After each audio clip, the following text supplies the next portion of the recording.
Hello friends, నేను ఒక 15 డేస్‌గా పాల మీద వెన్న వస్తుంది కదా! ఆ వెన్నని నేను సెపరేట్ చేసుకొని ఫ్రీజర్‌లో పెట్టుకున్నాను అనమాట. దాన్ని ఇప్పుడు గ్రైండర్‌లో వేసుకోవడం వల్ల వెన్నంతా సెపరేట్‌గా వచ్చింది. వాటర్ కొంచెం కోల్డ్ వాటర్ వేసుకోవాలి.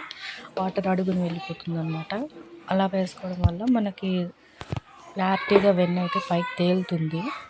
ఇప్పుడు దీన్ని మనం స్టెయిన్ చేసుకోవడం వల్ల వాటర్ అడుగున వెళ్ళిపోయి వెన్న పైకి వస్తుందన్నమాట. ఈ వెన్నని మనము తర్వాత ప్రాసెస్‌లోకి వేడి చేసుకోవాలి.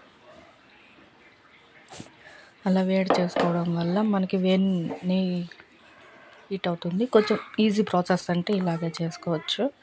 మరియు ఇబ్బంది పడిపోకండి. చూడండి, ఇక్కడ హీట్ చేస్తున్నాను వెన్నని. చూడండి, ఇంత స్పష్టమైన వెన్న నెయ్యి. స్పెషల్గా చెప్పాలంటే నెయ్యి.